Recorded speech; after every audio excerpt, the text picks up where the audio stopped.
Om Namo Brahmane Ritam Vadishyami Satyam Vadishyami.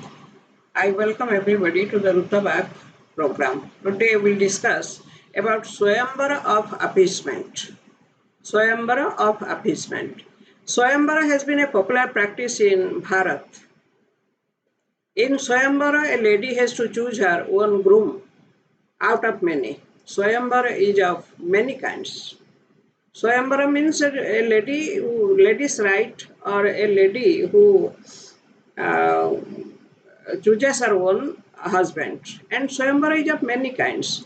One of the methods of Swayambara which was prevalent in ancient India was that there was an open invitation to all worthy candidates of the country to assemble together at the place of the bride. And the lady was asked to choose one of them as her husband. Needless to say that every single candidate used to try his best to get the lady as his wife. Naturally, every single candidate would try to establish that he was the best among the lot. For doing so, the suitors would resort to very many methods like wearing elegant dresses and showing their might and worthiness in various ways. The description of Indumati Swayamvara in Raghuvamsa gives a nice picture of the Swayamvara prevalent in those days. When Indumati came to the Swayamvara Sabha, all the suitors became alert and they started doing various small activities to attract the lady. Kalidasa writes very nicely, Tang pratyabhivyakta manorathanang mahipatinang pranayagradutyaha prabalo sobha iva padapanang sungara chesta vivida babhuvu. It means the suitors started doing various amorous activities to attract the attraction of Indumati. Then Kalidasa writes a few slokas describing about the various activities that the candidates were doing. We'll discuss just two to three activities. Kalidasa writes, one of them tossed his gems on his golden crown to show how wealthy he was. Someone changed his position of sitting that he would look more handsome from her angle. Someone hung his head in and looked at his own feet to show how humble and polite he was. And someone would play with the lotus he was holding to show what a tender heart uh, he had, and many such activities Kalidasa has described. And when in the Sabha, when Indumati would come near any individual candidate, his face would dazzle with brightness and hope. When she would pass that candidate without choosing him as his husband, his face would blacken. Kalidasa has described the situation very nicely in Raghuvamsa. He writes, Sancharini Deepa Sikheva Ratru, Jang Jang Vyatiyaya Patim Varasa, Nagendra Matta, Narendra Margatta Iva Prapede, Vivanna Bhavam Sasabhumi Pala. That means Indumati was like a moving lamp in the dark night on a highway. She was like a moving lamp on a highway. That means someone is holding a lamp and moving on the highway in the dark night. And the kings who were present there like palaces in both the sides of the road. When the flame came near a particular palace, it was enlightened, it was brightened.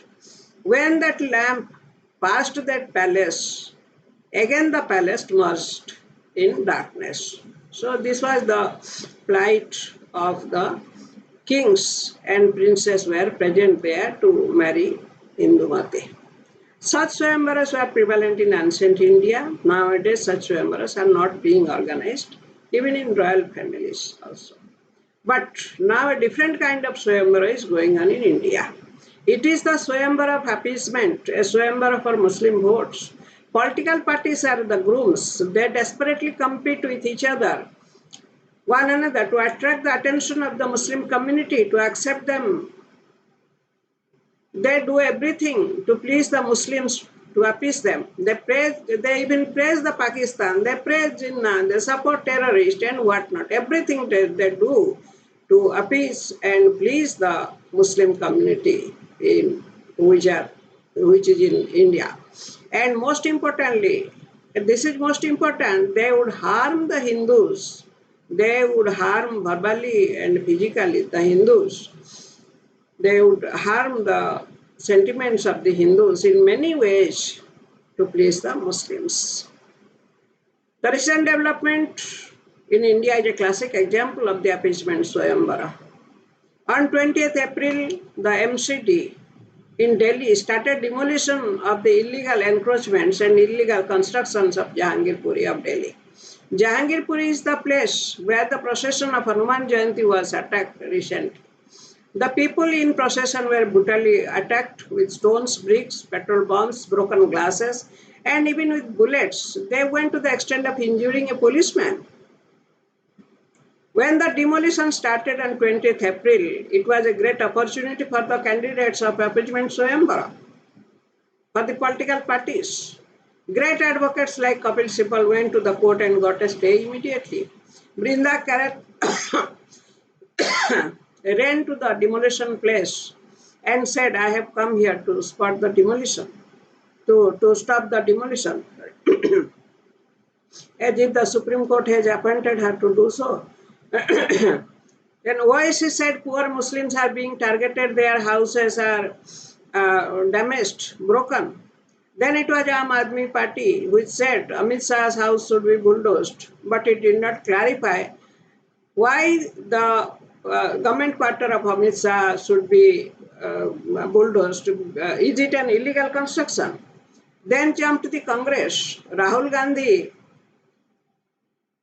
said, he went to the extent of saying that the Constitution of India is bulldozed. Then the PDP entered, then the SP, and then the RJD, then came the TMC, saying that it would send a fact-finding committee to investigate the demolition. And Mamata Banerjee did not say on what capacity and under what authority she would do so. And the Rajasthan government went a step further to bulldoze some Hindu residences and a 3-century-old Shiva temple to show that it would harm the Hindus in various ways to please the Muslims. Every political party competed with one another to please the Muslims. Every party tried to establish that it was the best supporter of Muslims. They just opposed the demolition without giving any valid reason in support of their opposition, in support of their view. They have no reason why they support the illegal structure. The reason because of which they are supporting the Muslims cannot be told publicly. They can't say, we are opposing the demolition because we want the Muslim vote. So our politicians to get the vote of Muslims, for that they can do everything, anything and everything.